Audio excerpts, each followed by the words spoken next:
Bem-vindos a mais um episódio de E aí, professor? Bom dia, Walter. Olá, Martin. Você vai bem? Sim, eu estou com um sapo entalado na garganta, mas tudo bem. Vamos ver se ele se comporta. Nós vamos tirar ele daí. Então, nós falaremos sobre os concílios depois da reforma. Porque houve um pouco de confusão e nós não explicamos a diferença entre o Concílio de Trento e o Primeiro Concílio do Vaticano e o Vaticano II. Não fomos claros. Nós talvez bagunçamos Vamos consertar um pouco. isso. Correto. Então vamos começar com uma palavra de oração. Nosso Pai Celeste, muito obrigado por ter nos dado a oportunidade de estudar a Tua Palavra e a história e colocar todas essas coisas em perspectiva. Pedimos que Tu nos abençoes e ilumine nossas mentes, em nome de Amém. Jesus, amém. Veja só, Martin. Estamos tão envolvidos com os acontecimentos do mundo, o significado deles, e ainda assim precisamos tomar muito cuidado para que a historicidade fique bastante clara. Nesta série, Compreendendo o Papa Francisco, falaremos sobre os concílios pós-reforma, para mostrar que ocorreram alguns concílios e alguns decretos entre eles. Isso é muito importante. Queremos mostrar como eles nos afetam hoje. Agora, eu quero salientar que o mais importante de tudo é o resultado deles. Quais foram os decretos? Quais as declarações? Qual é o efeito final de tudo isso? Este é o nosso foco, mas para que tudo fique bastante claro, voltemos um pouquinho na história. Vamos tentar colocar os eventos em sua sequência correta. Sim. Vamos começar com uma declaração do Espírito de Profecia. Ele foi retirado do livro O Grande Conflito. Lutero defendeu o Evangelho corajosamente dos ataques que vinham de todos os lados. A palavra de Deus provou-se uma arma poderosa em qualquer conflito. Com esta palavra, ele lutou contra o poder autoritário usurpador do Papa, assim como a filosofia racionalista dos acadêmicos. Ao mesmo tempo que ele permaneceu firme como uma rocha contra o fanatismo que procurava aliar-se à reforma protestante. Esta declaração é muito interessante. São destacadas 3 coisas nela. E ele usou a palavra de Deus, que era poderosa para a guerra, para realizar as 3. Número 1. Ele usou a palavra para lutar contra o poder usurpador autoritário do Papa. Ainda temos que fazer isso hoje? Sim. Devemos utilizar a palavra para lutar contra o poder autoritário e usurpador do Papa. Do contrário, o mundo inteiro será engolido pelos enganos. Correto? Esta, portanto, é uma das razões pelas quais somos tão diligentes em produzir esses programas. Sim, para que as pessoas saibam. Sim. Que não está em harmonia com a Bíblia, a maneira que eles usurparam a autoridade. Correto. E palavras doces em tons agradáveis, porém mergulhadas no engano e contrárias às Escrituras, é o veneno mais perigoso. Desta forma, precisamos usar a palavra para lutar contra o poder autoritário e usurpador do Papa. Outra coisa contra a qual ele lutou foi a filosofia racionalista dos acadêmicos. Essa é uma declaração bastante interessante, uma vez que Jesus debateu com os fariseus e os saduceus.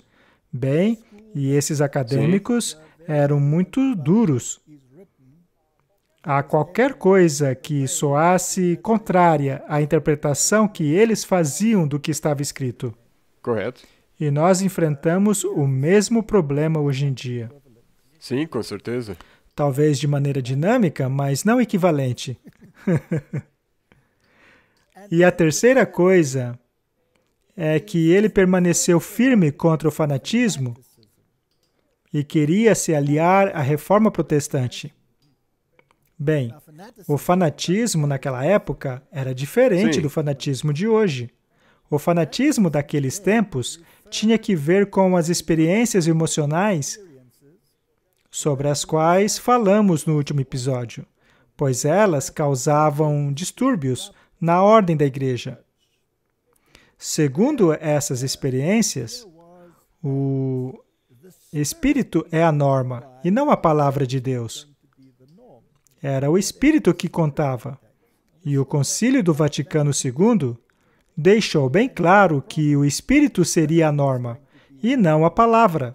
É, a palavra. Agora, eles têm que tentar agradar o protestantismo, se quiserem que eles também entrem no rebanho, não é? Então é necessário embrulhar tudo isso em lindas palavras. E foi sobre isso que falamos. Então, essas três coisas, guerra contra o poder usurpador do Papa, guerra contra a filosofia racionalista dos acadêmicos, ou seja, todas aquelas filosofias gregas que foram incorporadas, que são contrárias à Correto. Bíblia. E, finalmente, guerra contra esse fenômeno da guia pelo Espírito, que joga para escanteio a lei de Deus e a palavra de Deus como norma. Sim. Cada um desses elementos opositores estava, em sua própria maneira, pondo de lado as Escrituras. Uhum. Você vê que cada um deles ataca as Escrituras. Sim. E o nosso objetivo é lutar contra isso. Exatamente. E eles não tinham papas na língua sobre esse Não, assunto. os reformadores nunca tentaram esconder Não. isso. Era o trabalho deles. E mesmo o sistema católico também não tem papas na língua com respeito da posição que eles têm sobre a autoridade das Escrituras. Eles dizem que eles É estão isso acima. mesmo. Cada um desses elementos opositores estava, à sua própria maneira, deixando de lado as Escrituras, exaltando a sabedoria humana como fonte de verdade e conhecimento religioso. O racionalismo idolatra a razão. Nós não falamos sobre a razão, Martin? Sim, Não falamos a respeito dos escritos dos jesuítas Gula, que diz que a razão deve informar a sua fé. sim, Por outro lado, o protestantismo, pelo menos na minha opinião, diz que a sua fé deve determinar a sua razão. exatamente. Ela idolatra a razão e a torna o critério da religião.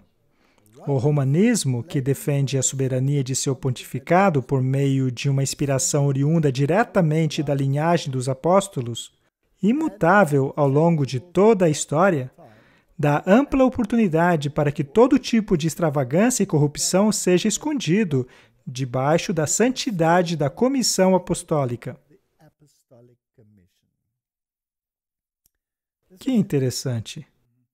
Essa linha jamais interrompida que liga Pedro até o Papa atual dá a eles autoridade para anular até mesmo os preceitos de Cristo.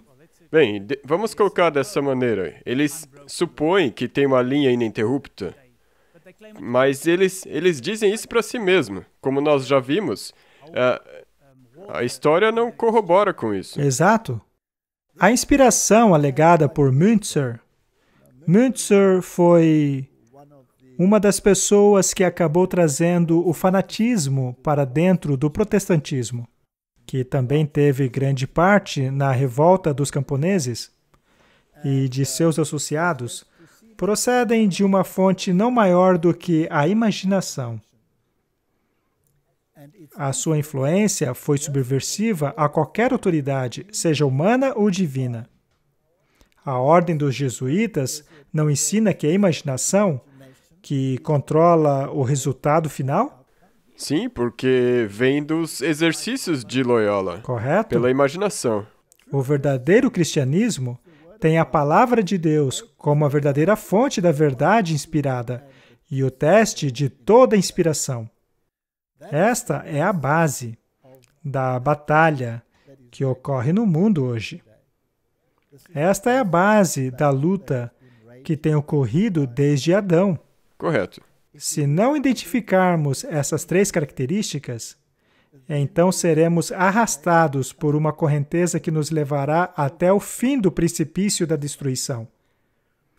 E é por isso que nós temos que falar sobre tudo isso. Exato. Do contrário, não somos protestantes? Sim. E protestamos contra o quê? Protestamos contra a obliteração das Escrituras. Por meio da filosofia e do fanatismo, no sentido antigo do termo. Sim, e se você não trazer isso à luz para essas pessoas, então você vai ser levado, mesmo dentro da sua própria denominação, que não é católica, porque você não vai perceber que, na verdade, eles estão ensinando doutrina Correto? católica. Dessa forma, vamos esclarecer a questão dos concílios, para que tudo fique historicamente correto. O primeiro concílio, depois da Reforma Protestante, foi o Concílio de Trento. O Concílio de Trento ocorreu em 1545 até 1563. Ele se deu em número de sessões, e às vezes haviam longos períodos entre elas.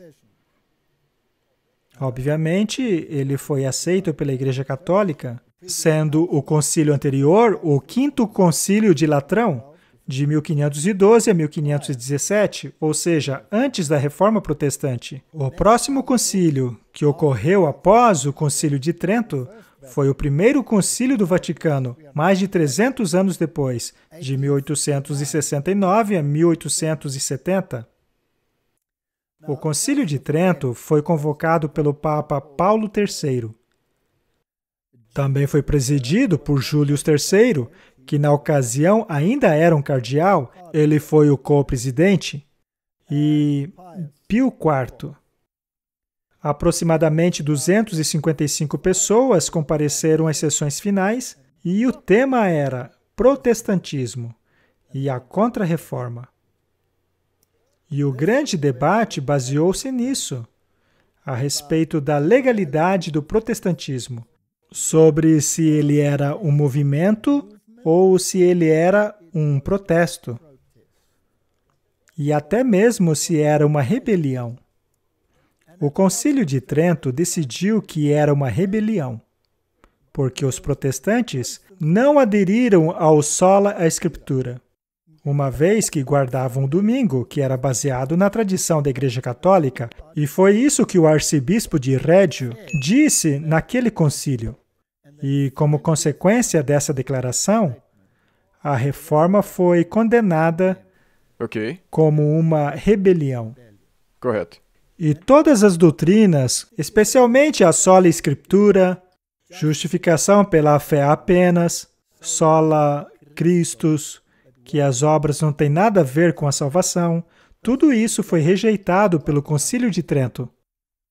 Foram aceitos 17 decretos dogmáticos, que discutiam alguns dos então disputados aspectos da religião católica, ou seja, eles confirmaram a posição católica, condenando a posição da Reforma Protestante. Isso ocorreu no Concílio de Trento. Mas o quão importante foi esse concílio? Bem, voltemos a Papa Francisco. Ele fez muitas declarações aparentemente contrárias ao Concílio de Trento. E muitos católicos conservadores estão bastante bravos por causa disso. Mas precisamos compreender como se joga esse jogo. O Concílio do Vaticano II foi realizado com o objetivo de trazer de volta os filhos rebeldes de volta ao rebanho da Igreja Católica. Para que isso ocorresse, precisaria haver algum tipo de concessão que parecesse comprometer a posição católica, mas que de fato não comprometesse. É por isso que precisamos prestar bastante atenção nas palavras que são ditas.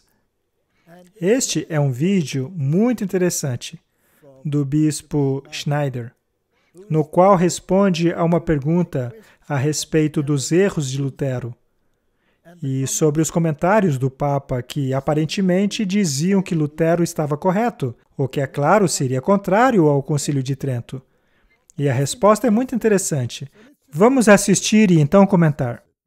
Ele tem um sotaque alemão bastante pesado, mas eu sei que as pessoas vão entender. Sua Excelência, obrigado por estar aqui hoje. Minha pergunta é, já que a discussão é sobre heresia, um herege que vem à mente é Martinho Lutero.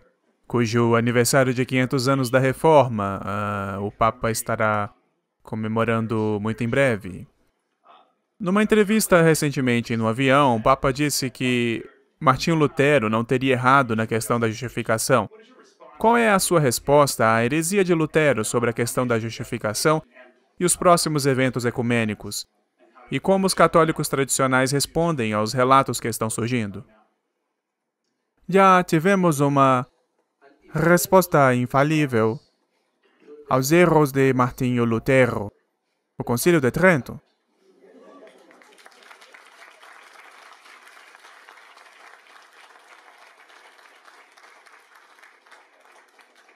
Os ensinamentos do Concílio de Trento sobre os erros de Lutero, repito, são infalíveis. Ex cátedra. E os comentários do Papa no avião não são ex cátedra.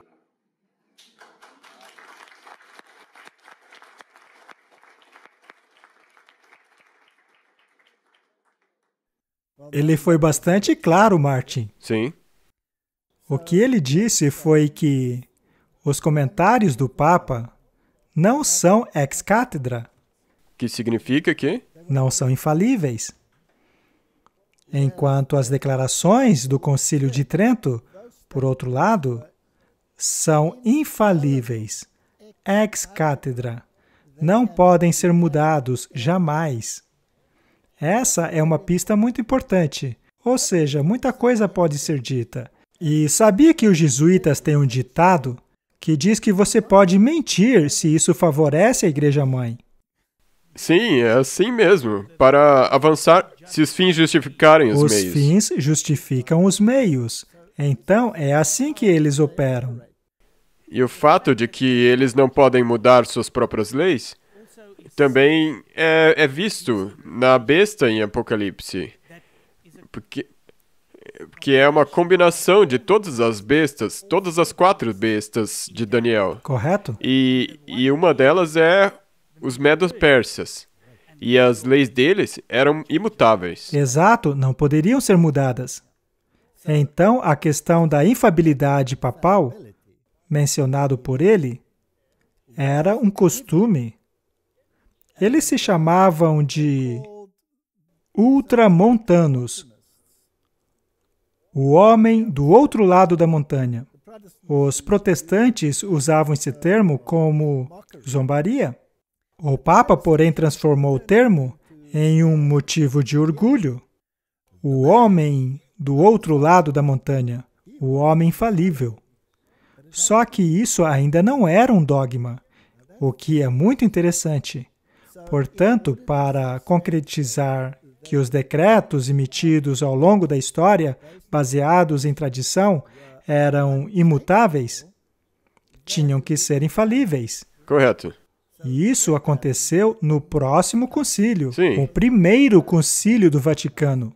Vamos dar uma olhada nisso. É muito importante compreendermos como que essa besta conglomerada de Apocalipse 13, com todos os seus componentes, por exemplo, o leão da Babilônia, o leopardo representando a Grécia, o componente Medo-Pérsia, o urso, ele tem a ver com todos esses critérios. O primeiro concílio do Vaticano foi aparentemente interrompido por causa da guerra. Portanto, o segundo concílio do Vaticano é, na verdade, uma continuação do, basicamente, concílio interrompido do Vaticano I. Ainda assim, ele tem uma importância histórica muito grande. Ele ocorreu em 1869 a 1870. Foi naturalmente realizado pela Igreja Católica. O concílio anterior foi o Concílio de Trento. O próximo concílio seria o Concílio do Vaticano II, de 1962 a 1965. O primeiro concílio do Vaticano foi convocado pelo Papa Pio IX. Ele foi o presidente. Teve 744 participantes e os tópicos são bem interessantes: racionalismo, liberalismo, materialismo inspiração das Escrituras e infalibilidade papal. E estes são os documentos oriundos deste concílio. Dei Filius e Pastor Alternus. Agora, o que é fascinante a respeito deste concílio é que a doutrina da infalibilidade papal tornou-se um dogma Sim. imutável. E isso se referia também a todos os outros concílios realizados anteriormente. É o que disse o bispo Schneider. Foi, portanto, ex cátedra, infalível. Jamais será mudado. Agora, se o protestantismo entendesse isso, nunca fariam parte de um conselho ecumênico. Correto. Nunca. Então é sempre assim. Se não se parecer com isso, então olhe mais fundo. Bem, o concílio foi convocado pelo Papa Pio IX. O primeiro concílio do Vaticano, em latim, Concilium Vaticanum Primum, foi convocado pelo Papa Pio IX em 29 de junho de 1868, após um período de planejamento e preparação, e começou em 6 de dezembro de 1864.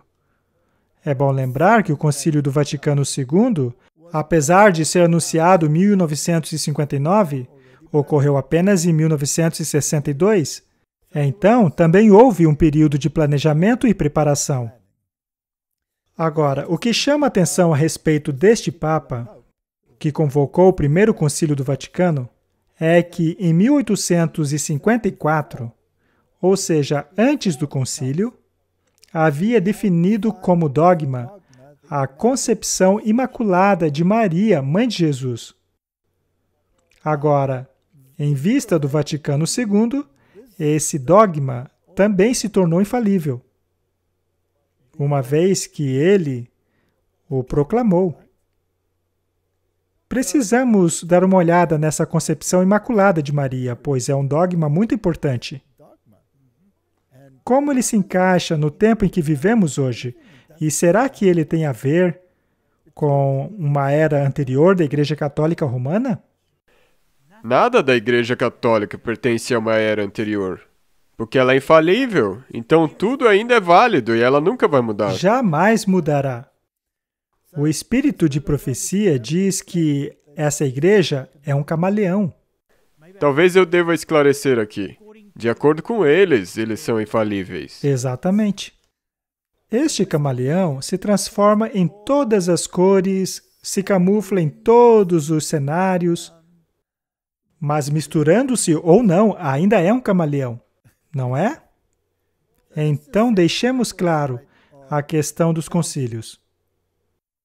Vamos ver o que a Agência de Notícias Católica diz a respeito da concepção imaculada, uma vez que muitos acreditam que ela se refere ao fato de Jesus ser imaculado. Mas não é isso, pois é Maria que seria imaculada. É muito importante que entendamos isso. E lembre-se, essa doutrina é infalível. Este é um artigo da Agência de Notícias Católica. Em 1854, a solene declaração do Papa Pio IX, Ineffabilis Deus, esclareceu definitivamente a antiga crença da Igreja de que Maria havia sido concebida sem o pecado original. Bem, há um monte de erros nessa citação, porque nós não herdamos o pecado original. De acordo com as Escrituras, o pecado não pode ser transferido de uma pessoa para outra, pois somos responsáveis pelos nossos próprios pecados. Os pecados dos pais não podem ser transferidos para os filhos e nem vice-versa. Mas os católicos defendem que nós herdamos um pecado, mas não herdamos pecado nenhum. O que herdamos é a natureza pecaminosa que foi resultado de um pecado. A inclinação a pecar. Correto? Do contrário, seria injusto. Ao proclamar a concepção imaculada de Maria como dogma da Igreja, o Papa expressou precisamente e claramente que Maria foi concebida livre de qualquer mancha de pecado original. Ela era imaculada. Vamos dar uma paradinha aí. Qual é a nossa arma? É a Bíblia, não é? Sim, que é a espada. Sem derramamento de sangue, não há perdão de pecados. A Bíblia é claríssima sobre isso. Nós somos salvos através do sangue do Cordeiro. É apenas o sacrifício de Cristo que nos salva de nossos pecados. Não é? Correto? Agora, eu acho interessante que a missa católica é um sacrifício sem sangue. Tudo isso é evidência Sim. da intenção de se tirar Jesus de cena. Não apenas isso. Se você é salvo apenas pelo sangue do Cordeiro, poderia Deus então te declarar imaculado sem esse sangue? Não. Não. Qual é a condição para sermos declarados perfeitos? Já falamos sobre isso muitas vezes aqui. Você tem de ter a justiça de Cristo te cobrindo. Isso mesmo. E isso implica que devemos abandonar os nossos pecados. Precisamos nos arrepender Sim. e, após nos arrependermos, Cristo irá então perdoar os nossos pecados. E por causa do seu arrependimento, você vai a Cristo, seus pecados são perdoados e Ele o cobre com a justiça dele. Agora, Sim. se Maria fosse imaculada sem este processo, e a razão que eles dão para isso é que tinha que ser assim para que Jesus nascesse imaculado, sem pecado. Uhum. Em outras palavras, o que querem dizer é que a natureza imaculada de Jesus veio de Maria. É, com certeza. A minha pergunta é a seguinte, que tem sido a minha pergunta desde o início. Lembre-se que eu vim de um passado católico. Se Deus, em sua onipotência, pudesse dar um jeitinho em sua própria lei, que diz que o salário do pecado é a morte, e declarar Maria imaculada, sem sangue, Ele não poderia fazer isso por você? Sim. Para que serviu a cruz, então? Teria sido sem sentido. A concepção imaculada de Maria nega a necessidade da cruz, pois Deus, por um decreto, poderia declarado todos imaculados, se Ele assim quisesse. O Catequismo da Igreja Católica diz o seguinte a respeito da concepção imaculada de Maria. O esplendor de uma santidade totalmente única, pela qual Maria foi enriquecida desde o primeiro instante de sua concepção, vem inteiramente de Cristo. Ela é redimida de uma maneira mais exaltada ainda por causa dos méritos de seu Filho. O Pai abençoou Maria mais do que qualquer outra pessoa criada. Abençoou-a em Cristo com cada bênção espiritual nos lugares celestiais e a escolheu em Cristo antes da fundação do mundo para ser santa e impecável diante dele em amor. Os pais da tradição oriental chamam a Mãe de Deus de a Toda Santa, Panagia, e a celebram como sendo livre de qualquer mancha de pecado, como que formada pelo Espírito Santo, como uma nova criatura. Pela graça de Deus, Maria permaneceu livre de todo pecado pessoal por sua vida toda. Martin, se ela é livre de todo pecado, Então ela poderia ter sido a salvadora. ela precisa então de um redentor? Ela não precisa de um. Mas a Bíblia diz que ela nasceu debaixo da lei. O que quer dizer que ela nasceu debaixo da condenação da lei. Correto. Ela era uma de nós. Não é verdade? Com certeza. Esse dogma, portanto, atropela o plano de salvação e nos liberta do sangue do Cordeiro. Correto, sabe? E o problema é que se você ler isso, é quase como se fosse coberto de açúcar. Soa muito bom, mas como nós dissemos antes, se parecer bom, olhe mais fundo. E é por isso que, da maneira que você explicou, Chega a ser inacreditável. É uma total distorção da justiça. E é por isso que, ao estudarmos mais fundo, entenderemos por que a visão católica da expiação é de que Cristo nunca morreu por você. correto. Não se trata do sangue, mas das boas obras. Esta é uma questão muito séria. Os protestantes precisam entender isso. Sim. E lembre-se que esse dogma é infalível. Alguns anos atrás, a revista Times trouxe esta capa dizendo Ave Maria. Ela tem sido reverenciada pelos católicos há muito tempo, mas agora os protestantes estão achando suas próprias razões para celebrar a Mãe de Jesus. Agora eu te pergunto, será que os papas foram bem-sucedidos em empurrar isso goela abaixo dos protestantes? Com certeza sim. E este é um artigo do Repórter Católico Nacional, que fala a respeito do Papa João Paulo II. Pode ser que o Papa declare Maria corredentora. Especialmente para o Repórter Nacional Católico, aos 77 anos e com a saúde imbatível, o Papa João Paulo II investe virtualmente cada locução com alguma menção de seus anos avançados, mas também de sua devoção a Maria, a Mãe de Jesus. Antes de morrer, talvez ele decida usar o seu carisma e infabilidade a fim de elevar a coroa de Maria a um nível superior. Ele então poderia tê-la declarado corredentora, mas isso nunca aconteceu, e a razão pela qual eu acredito que nunca aconteceu é porque isso poderia ter dado um fim ao movimento ecumênico. Os protestantes provavelmente... Assim eles... Martin, faça isso de novo. Como é que você fez aí? Não. Eles iriam? Mas por que não pularam fora por causa das outras coisas? Não é? Exatamente. Por que não se incomodam com todo o resto? Sim. Mas enfim, Papa nunca foi tão longe a ponto de declará-la corredentora. Há um artigo na revista em que dizem corredentora, mediatriz de todas as graças. Isso faz dela uma corredentora e também uma comediadora. Isso é incrível.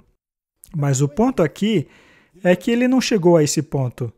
Nunca usou a sua assim chamada infabilidade. Porém, a essência do que ele disse permanece a mesma. Vamos dar uma olhada nisso. Correto. É bastante importante.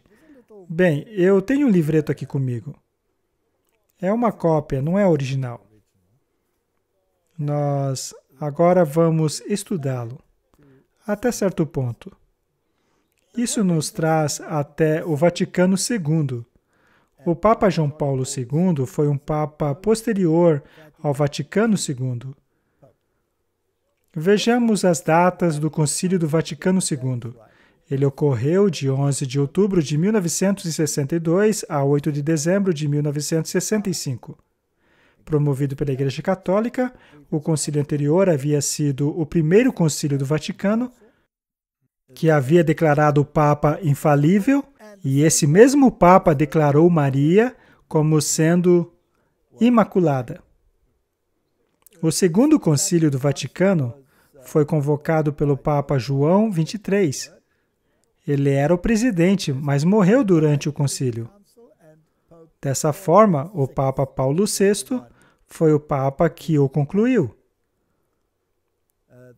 Cerca de 2.625 pessoas compareceram ao concílio, e seu objetivo foi terminar as tarefas não completadas do Vaticano I, assim como a empreitada ecumênica para atingir as necessidades do mundo moderno. E conforme mostramos no episódio anterior, foi aí que o Papa Paulo VI optou pelo homem como o centro, Sim. ao invés de Deus. Correto. Portanto, o homem precisa estabelecer o seu reino aqui na Terra. Sim. O que, é claro, é contrário ao que Cristo disse a respeito do reino dele.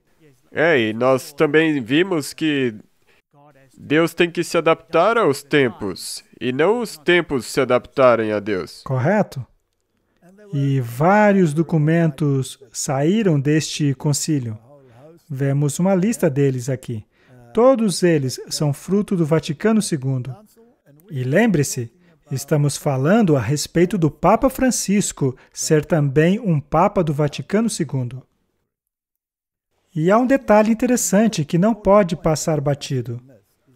Pouco tempo antes do Concílio Vaticano II, o Papa Pio XII, em 1950, isso são 12 anos antes do Vaticano II, invocou a infalibilidade papal para definir o dogma da Assunção da Virgem Abençoada em sua Constituição Apostólica Munificentissimus Deus. Esta é mais uma interessante progressão, infalível, não é? Mais uma vez é dito lá que o Papa invocou sua infalibilidade Sim.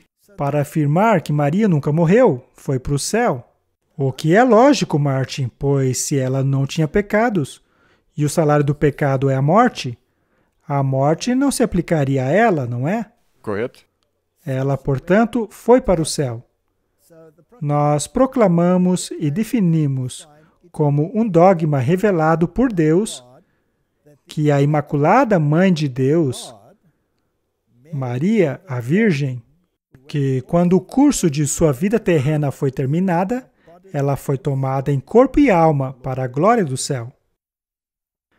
Martin, o que isso deveria causar nos protestantes? Deveria botar para correr. Os faria correr, não é mesmo? Eu acho incrível que, ao irmos ao Oriente Médio, há uma série de túmulos de Maria, dependendo do lugar em que você esteja, seja em lugar ortodoxo ou católicos. Mas por que existem túmulos de Maria se ela nunca morreu? Tudo isso aí não faz o menor sentido. Esse é um dogma ridículo. Mas o ponto importante que quero trazer aqui é o porquê é possível. O porquê é possível aos protestantes aceitarem que alguém como Maria ou qualquer outro santo possam exercer um papel tão importante estando do outro lado deste mundo físico. Isso aconteceu porque eles negligenciaram um importante ponto da Reforma. Martinho Lutero deixou absolutamente claro que os mortos Estão dormindo. dormem. Correto? Eles acordarão somente quando? Na ressurreição durante a segunda vinda. Na segunda vinda. E será somente os justos que ressuscitarão na segunda vinda. Correto? Martinho Lutero foi bem claro em relação à doutrina do sono da alma, assim como também eram os outros reformadores da Inglaterra. Eles foram bem claros. Mas por alguma razão, essa doutrina que é tão clara na Bíblia não foi incluída no catequismo deles.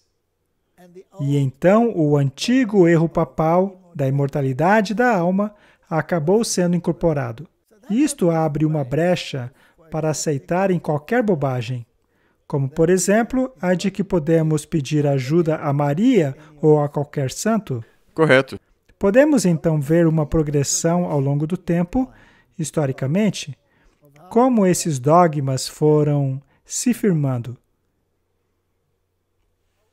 Ao irmos à página da Igreja Católica, procurando por uma definição do dogma da Assunção, encontramos o seguinte: é em nossa própria era que o privilégio da Assunção corporal de Maria aos céus, a Virgem Mãe de Deus, certamente brilhou mais claramente.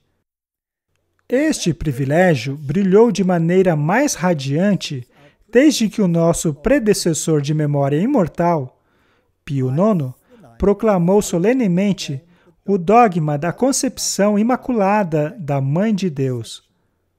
De acordo com a regra geral, Deus não pode conceder ao justo o efeito total da vitória sobre a morte, até que o fim chegue.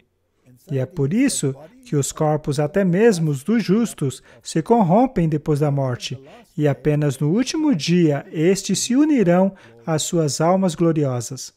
Vamos parar aí. Isso não é bíblico. Correto.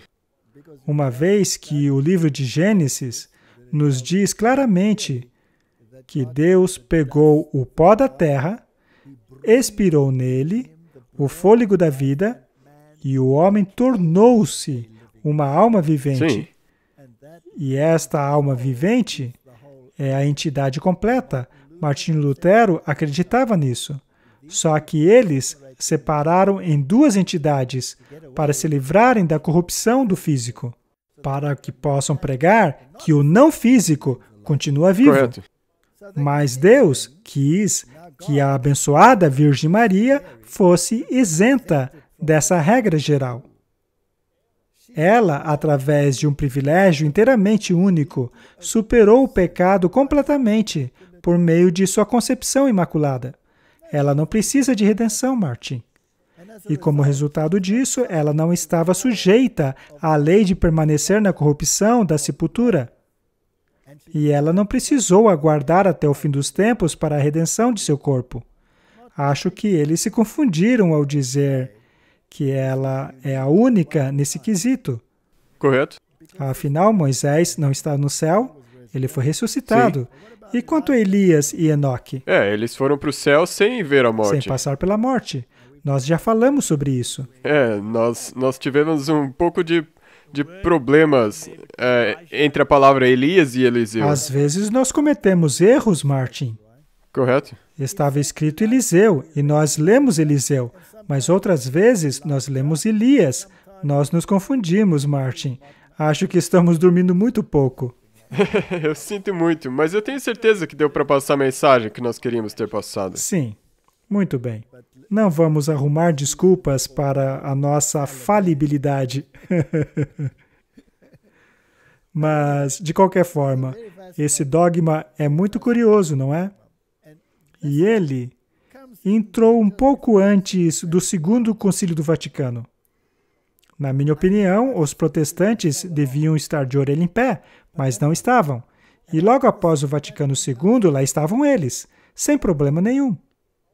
Há um pequeno livreto escrito por Kevin McNamara, bispo de Kerry, intitulado Maria, a Mãe de Deus, publicado em 1982 pela Sociedade da Verdade Católica em Londres. Os assuntos são a teologia de Maria, Mãe de Jesus Cristo, e a teologia do ponto de vista católico sobre o assunto. Mas a pessoa que definiu isso, que procurou tornar esse assunto mais aceitável ao mundo protestante, foi o Papa João Paulo II.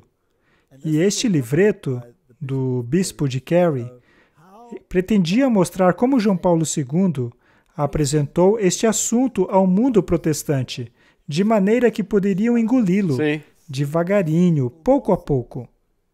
Mas como ele não pode desfazer nenhum dogma infalível, ele teve que ir pelas beiradas. Que nem uma serpente. Como uma serpente, de forma a mostrar o assunto como sendo bíblico. E seria ele, como vimos, que a proclamaria como corredentora.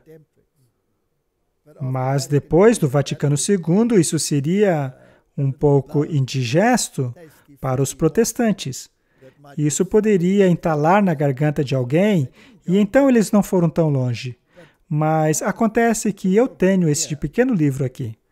E creio eu seria útil lermos algumas das coisas que estão escritas aqui, já que todas elas foram baseadas nos discursos do Papa e de seus escritos. E ele começa assim: Maria, Mãe de Deus. Veja só essa frase, Maria, a Mãe de Deus. Há algum problema com isso? Sim. Eu vejo um grande problema nisso. Sim. Podemos dizer Maria, Mãe de Jesus, Certo. não é? Mas nós sabemos que Jesus também é Deus, não é? Sim. Mas ela era mãe de Deus ou ela era mãe na manifestação física Da manifestação de Deus? física de Jesus. Sim. Deus já existia antes dela. Estas são algumas nuances interessantes, mas não vamos ler o livro todo. Vamos atentar apenas a alguns pontos. Há uma pequena seção aqui intitulada Doutrina Mariana antes do Vaticano II. E diz assim: Neste período, o papel de Maria foi profundamente estudado e a devoção a ela era ferventemente praticada através da igreja. Isso é um fato histórico. No entanto, a pessoa de Maria não foi sempre colocada em seu contexto apropriado e completo. Havia uma tendência de enaltecer seus privilégios, sem relacioná-los suficientemente ao seu papel completo no plano divino da redenção. Enquanto que a intenção era honrar Maria tanto quanto possível, ela às vezes acabava parecendo distante da vida real. As glórias dela foram destacadas de tal maneira que a sua peregrinação pessoal tendia a ficar em segundo plano. E por causa da brilhante luz que envolvia Maria, a rainha, corria-se o risco de a humilde Virgem de Nazaré fosse às vezes perdida de vista. O problema era a veneração que ela recebia, pois isso afastava os protestantes. Correto. Então eles tiveram que trazê-la de volta à terra um pouco para torná-la mais aceitável, sem retirar os seus atributos, já que existem dogmas infalíveis nessa questão. Ela é Imutável. imaculada. Isso é imutável. Ela não viu a morte, foi direto para o céu. Sim. Isso está na Bíblia? Não? Ainda bem que temos um Papa para nos informar disso, não? Eu não sei se felizmente. Enfim, vamos continuar. Os maravilhosos privilégios de Maria, as grandes coisas feitas a ela por Deus, são certamente enfatizadas e amavelmente contempladas, mas são sempre conectadas pelo Papa ao papel que Deus deu a Maria na história da salvação. Ela certamente teve um papel, afinal, ela foi a mãe de Jesus. Mas será que isso dá um papel a ela em termos de como o plano da salvação se desdobraria? Não. Não. Somente Deus poderia fazer isso. E foi por isso que Jesus, a palavra, tornou-se carne, para fazer aquilo que a humanidade não poderia fazer por si mesmo. Ou Maria. Não Maria. A concepção imaculada de Maria. O ponto de partida do Papa João Paulo II, com relação à parte de Maria no plano de salvação divina, é o mistério de sua imaculada concepção. Eu li esse parágrafo apenas para mostrar que ele está preso ao imutável dogma da infalibilidade papal. Muito bem. Na verdade, ainda mais, no eterno pensamento e amor divino, pelos quais Maria fora concebida antes, infinitamente antes de sua concepção na terra. Então, na mente de Deus, ela já estava sendo preparada de maneira imaculada para ele. Ele então segue mencionando o documento no qual o Papa menciona essas coisas.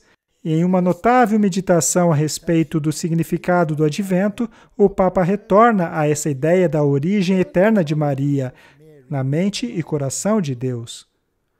E mais para baixo ele diz, isso ocorreu no tempo entre a queda do primeiro homem e a vinda do Redentor. O Papa então se refere à promessa de Deus aos nossos primeiros pais depois da queda. Eu colocarei inimizade entre você e a mulher, e entre a sua semente e a semente dela. Ele ferirá a sua cabeça e você ferirá o seu calcanhar. Não é interessante que ele cita a versão correta do verso? De maneira correta, sim.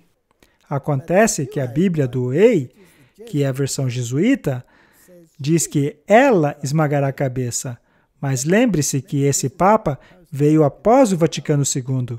Então, ele, de forma muito astuta, coloca o verso correto ali para não chamar muita atenção dos protestantes. Vê como é importante entendermos a maneira de pensar deles?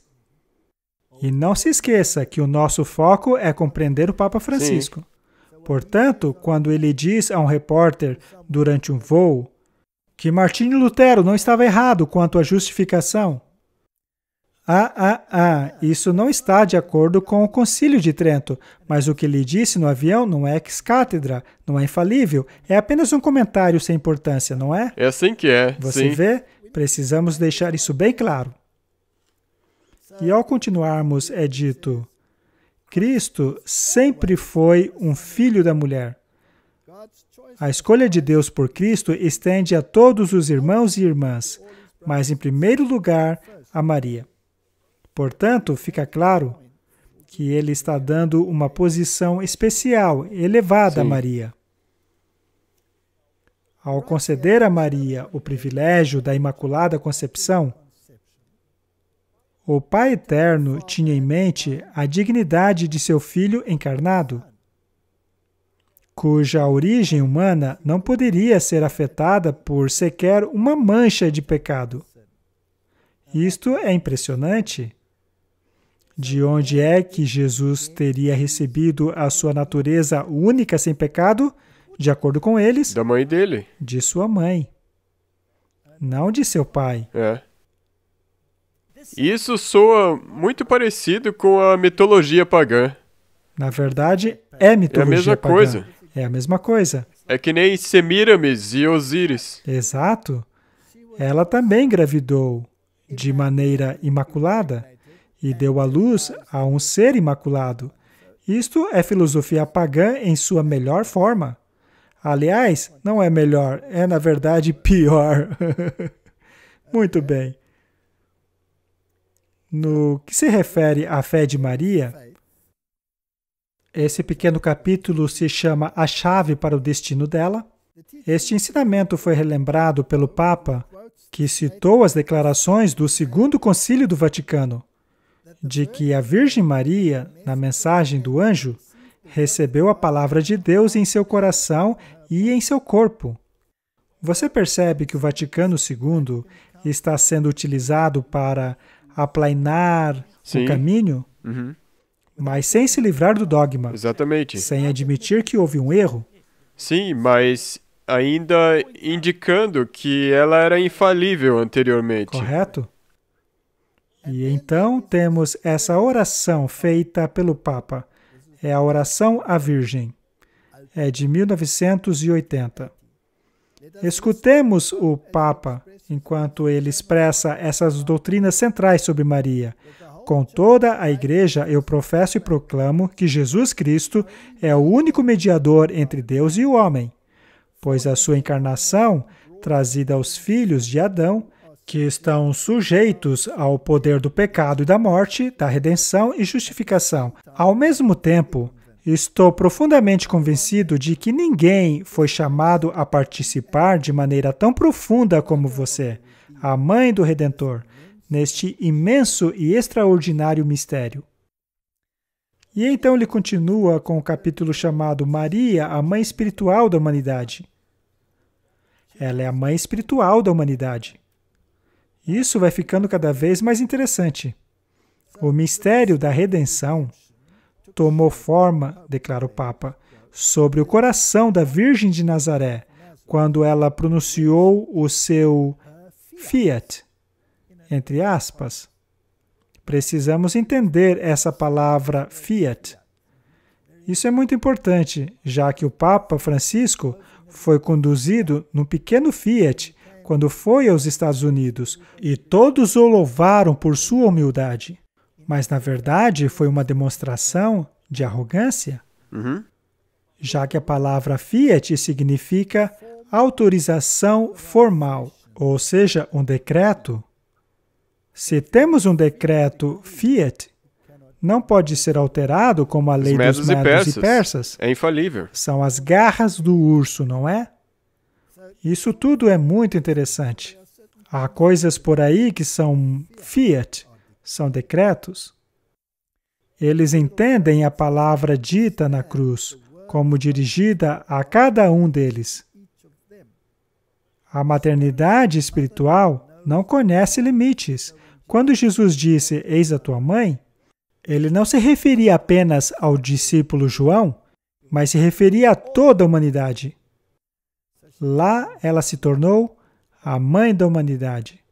Mas a Bíblia não fala nada disso. Eva foi a mãe da humanidade.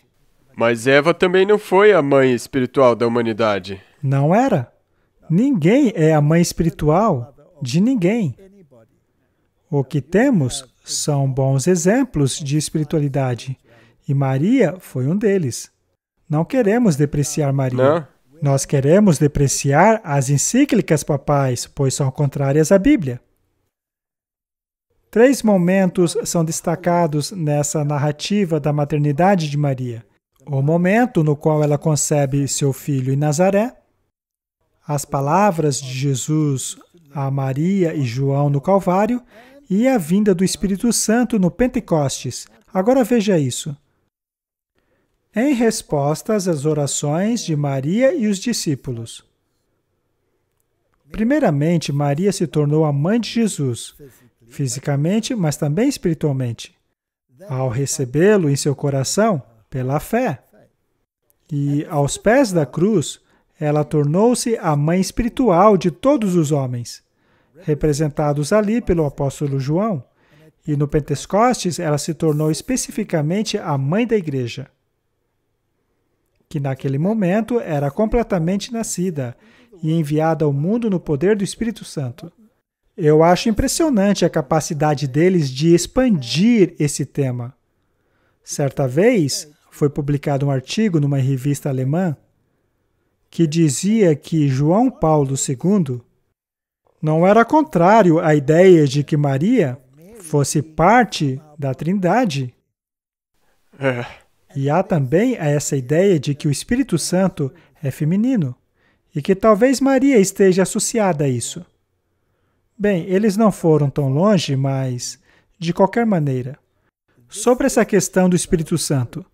E assim como Maria, a Virgem de oração de Nazaré, a Virgem da fé e confiança em Deus, havia sido instrumento ativo do Espírito Santo na encarnação do Divino Redentor.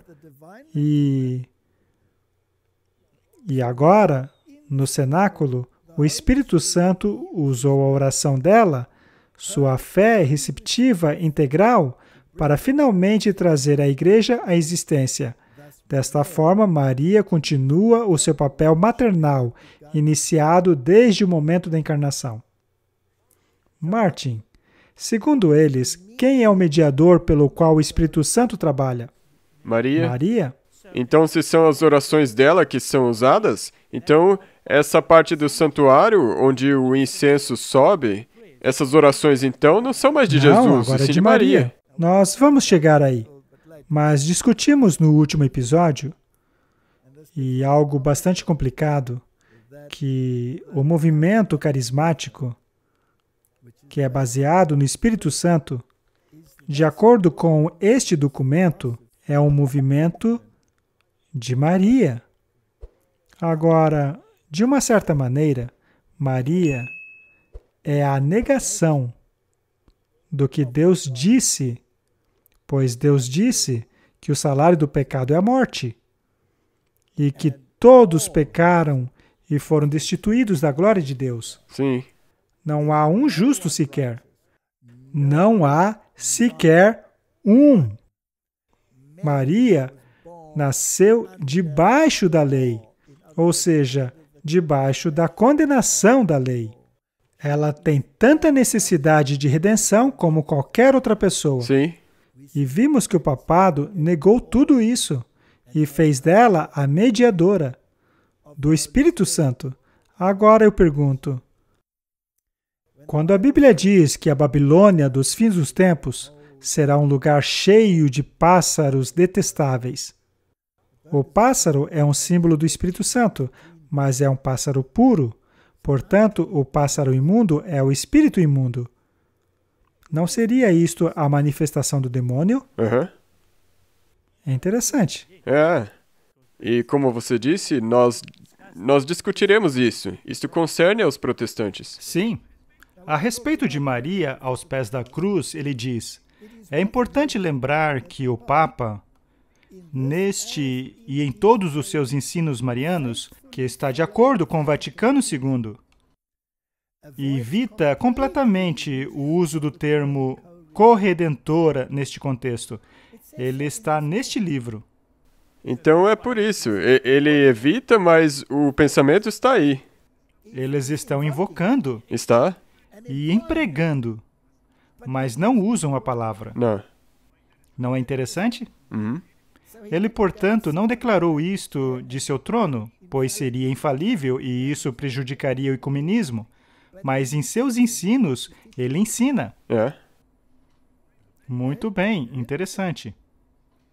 Ele é cuidadoso para evitar qualquer terminologia que possa vir a sugerir que Maria contribuiu em qualquer coisa no trabalho da redenção que já não dependesse do sacrifício salvador de Cristo. Portanto, eles estão indo pelas beiradas. Agora vamos ler esse capítulo, a Mãe da Igreja. Ele relembra o ensino do Segundo Concílio do Vaticano sobre a maternidade espiritual de Maria e fala da grande dívida que a Igreja tem com esse concílio, pela maneira com a qual ele apresentou esse ensinamento sobre uma nova luz. Vê a importância desse concílio? Sim. O Papa também, em mais de uma ocasião, relembra a invocação solene de Maria pelo Papa Paulo VI, sob o título Mãe da Igreja. Agora ela é mãe da Igreja, ela é a mãe de todo mundo. Se ela é mãe de todos, então todos pertencem à Igreja. Isso quer dizer que todas as crianças devem voltar para casa, e é exatamente isso que o Papa Bento XVI disse. No fim, tudo se encaixa. E não é interessante que você tem essa terminologia em Apocalipse? É mesmo? A mãe de todas as meretrizes? A mãe de todas as meretrizes. Porque é a mãe de todas as igrejas caídas. O Papa João Paulo II, de fato, costumava pedir tudo para Maria. Não existe uma genuína necessidade da Igreja ou da humanidade que fique de fora do interesse dela. Maria, declara ele, está sempre no centro de nossa oração. Ela é a primeira entre aqueles que pedem. Ela é Unipotentia Supplex, ou a onipotência da intercessão. Martin, ela é a onipotência da intercessão. Ele não acabou de negar o que lhe tinha dito antes, mas ele continua descrevendo. Descrever Maria nestes termos pode parecer exagerado à primeira vista. O que precisa ser levado em consideração, no entanto, é que a esfera da onipotência de Maria é precisamente a da intercessão. Ela é a eficácia que nunca falha com o seu Filho Divino das orações da Mãe. Ou seja, ela é a corredentora, ela é a coadvogada. Estes títulos foram sugeridos que ela advoga para o povo de Deus, o que tira Jesus de sua posição. Sim. Ele então fala do gênio da mãe. Eu me lembro que Madre Teresa disse, sem Maria, sem Jesus. Bem, eu acho que isso resume tudo, não? Eu gostaria de lembrar a Madre Teresa de Calcutá que é ao contrário, sem Jesus, sem Maria. Pois foi Jesus que a criou em primeiro lugar. Sim. Muito bem. De acordo com o Segundo Concílio do Vaticano, Maria ocupa um lugar na Igreja que é o mais alto depois de Cristo e também o mais perto de nós. E ele cita Numen Gentium, página 53. Mas devemos enfatizar que isso não significa que devemos considerar Cristo como distante, em contraste com Maria, que está próxima. A própria Maria é parte do mistério de Cristo e de sua redenção. Nela, Cristo está presente como filho da mulher.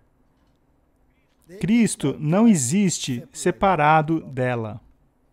Isso tornou-se um dogma, o que é absolutamente incrível. Martin, se você precisasse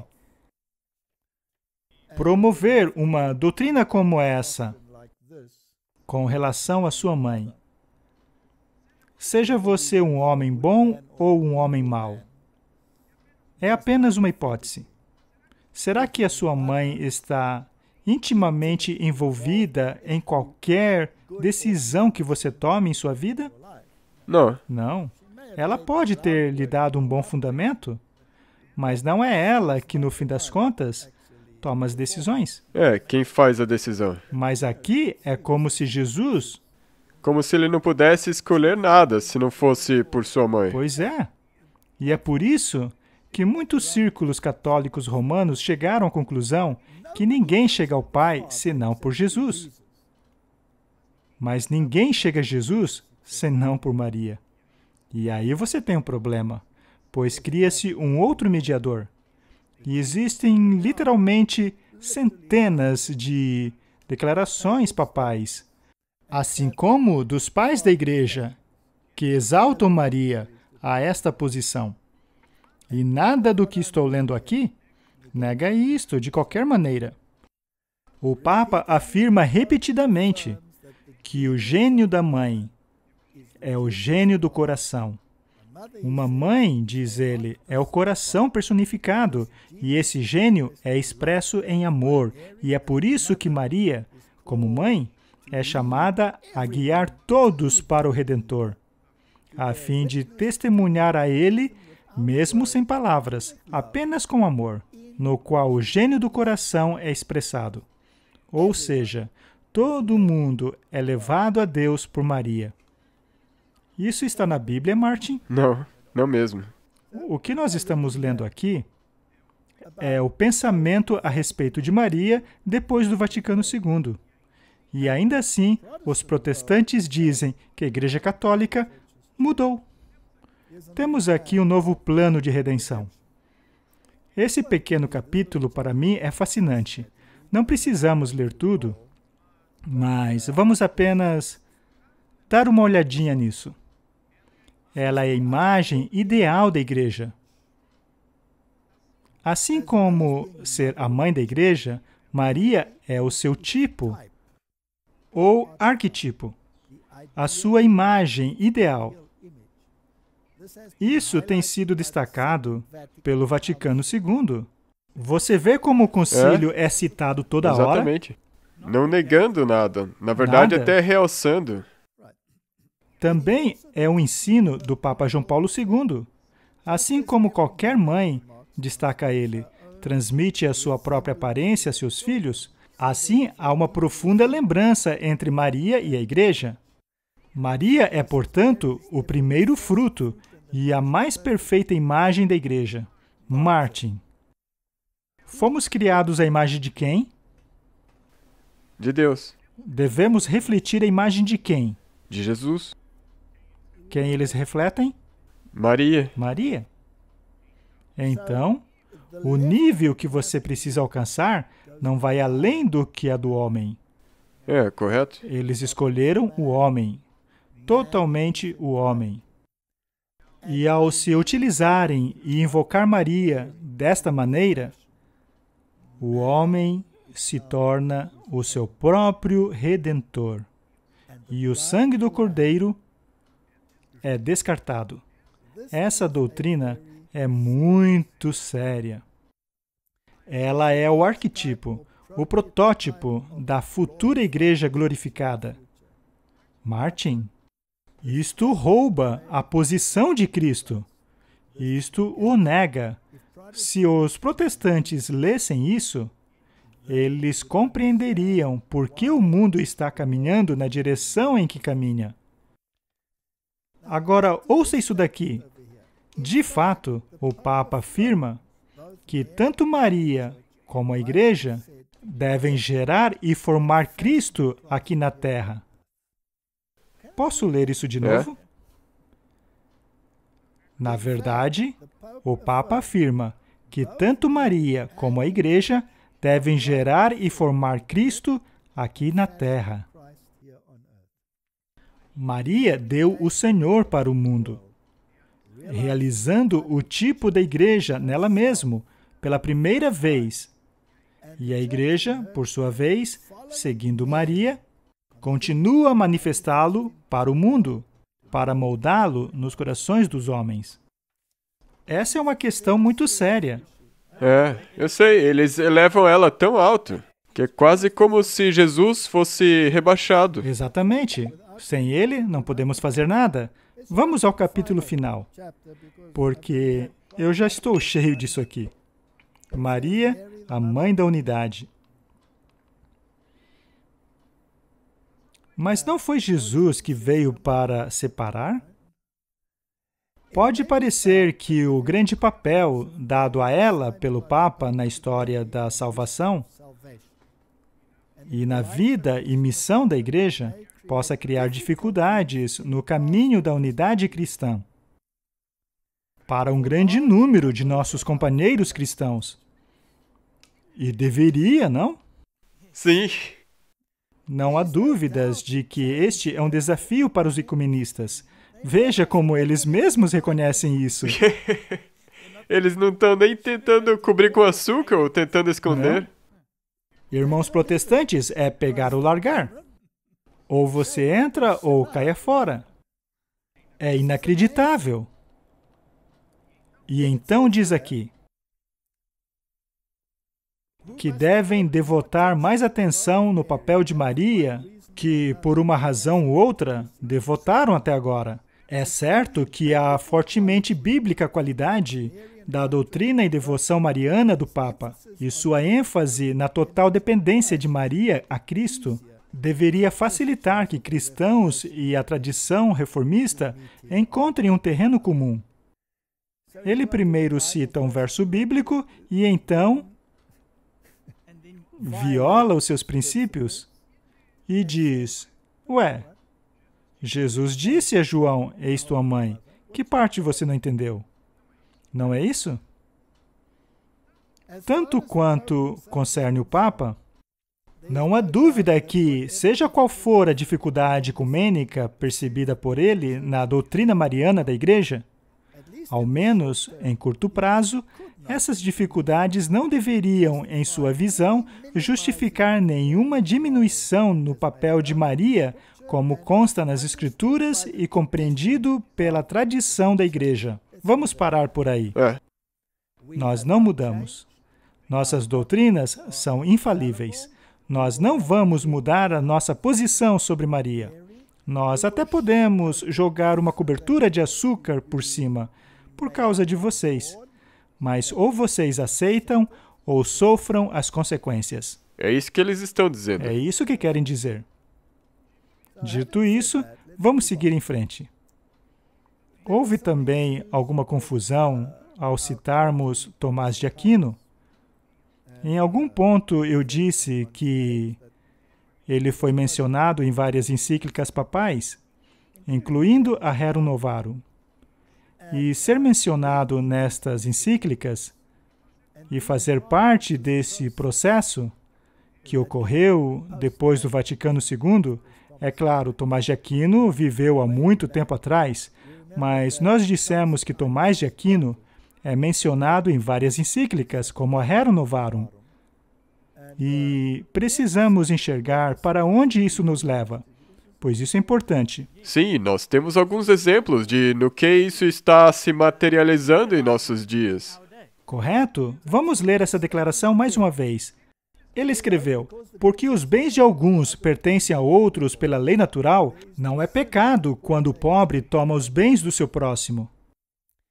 Nós precisamos falar ainda sobre essa questão da lei natural, talvez no próximo programa. Tomás escreveu: nos casos de necessidade, todas as coisas são propriedades comuns, portanto não é pecado tomar a propriedade do outro, pois a necessidade a tornou um bem comum.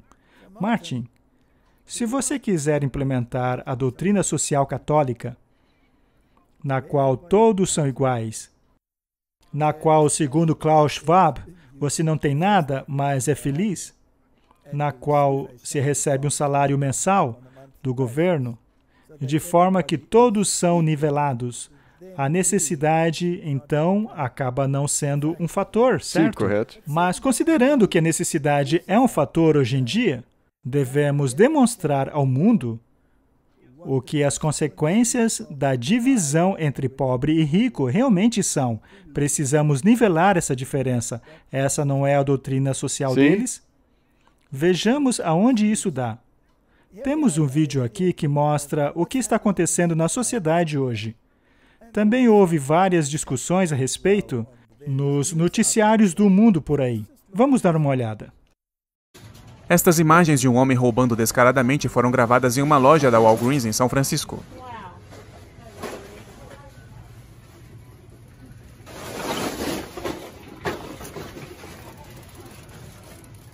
Inacreditável. 17 lojas da Walgreens foram fechadas na área da Baía de São Francisco porque eles não conseguem ganhar dinheiro. Porque qualquer um pode entrar e roubar o que quiser e não é mais crime. Então a Walgreens está dizendo, estou fora. Os promotores de São Francisco e de vários outros lugares através do estado da Califórnia, por exemplo, mas não apenas lá, não mais acusam a ladrões de loja. Então as pessoas roubam o que querem. A loja está fechando, devido ao que os jornais locais estão chamando de uma onda desenfreada de roubo a lojas. E olha isso. Apenas 15 minutos depois de uma equipe de TV ter aparecido nessa farmácia, nós encontramos esse cara, pulando para dentro do balcão, pegando um colchão inflável e deixando a loja na sua patinete. Nenhum questionamento. Ninguém o impedindo. Um homem neste vídeo disse que cenas como estas são vistas diariamente.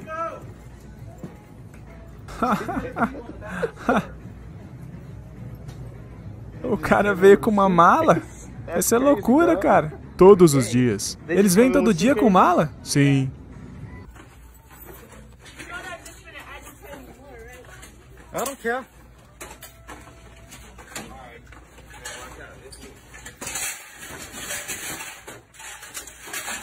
Chama a polícia.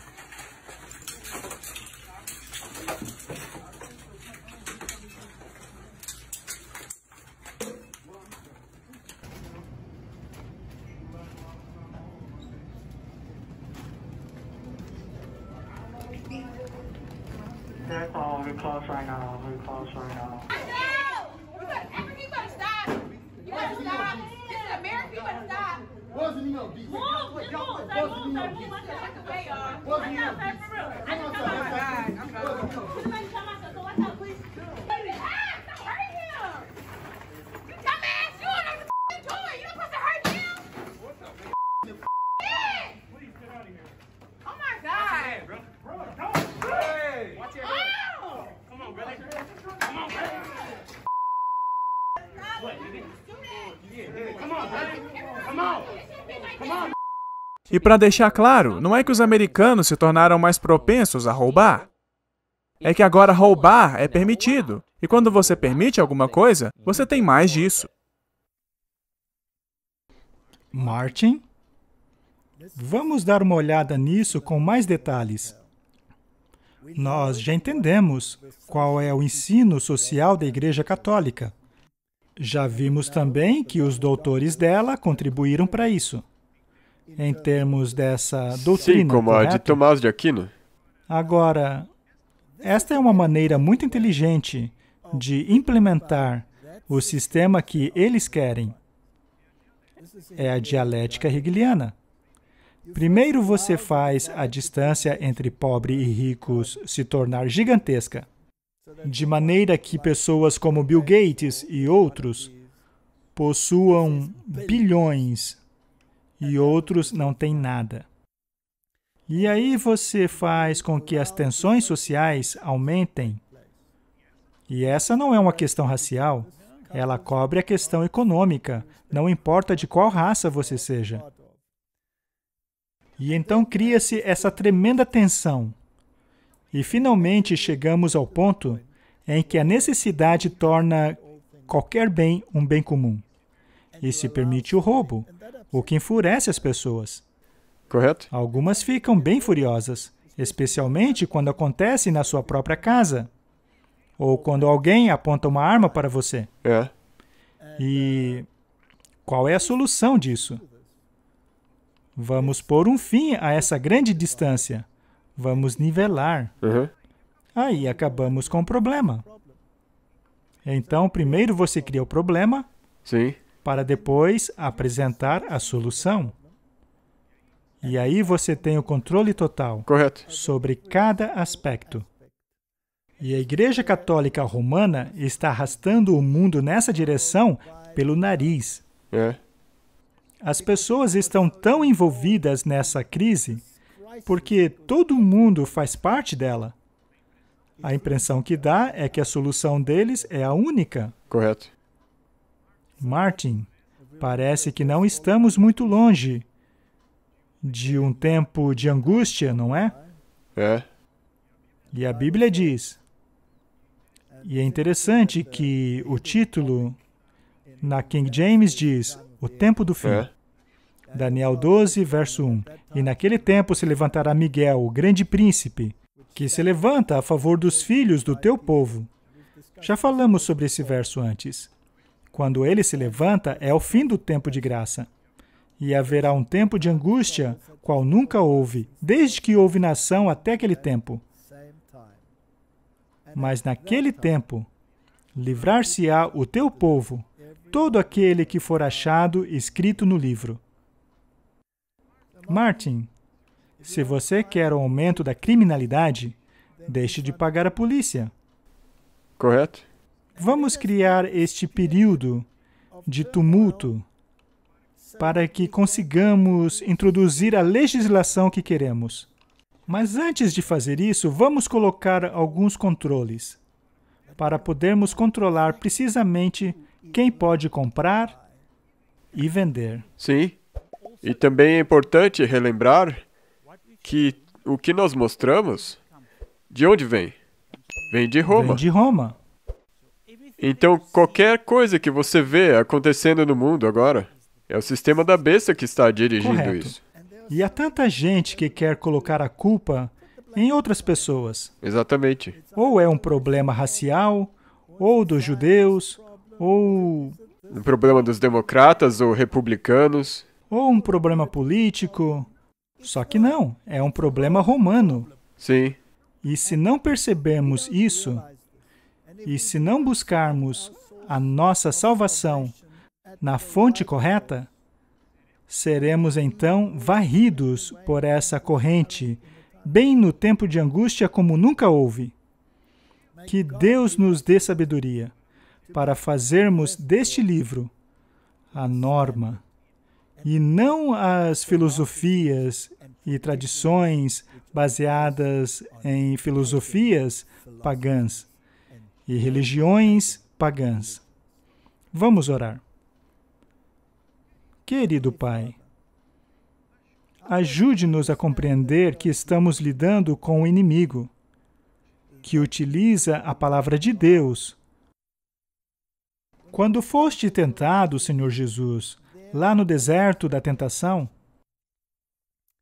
o diabo utilizou até mesmo a palavra de Deus, mas o Senhor o repeliu com o está escrito. Que também possamos repeli-lo com o está escrito. Esta é a minha oração em nome de Jesus. Amém. Amém. Obrigado por assistir esse vídeo. Para se inscrever, clique aqui. Clique no sininho abaixo para receber notificações. Para assistir o próximo vídeo, clique aqui. Muito obrigado.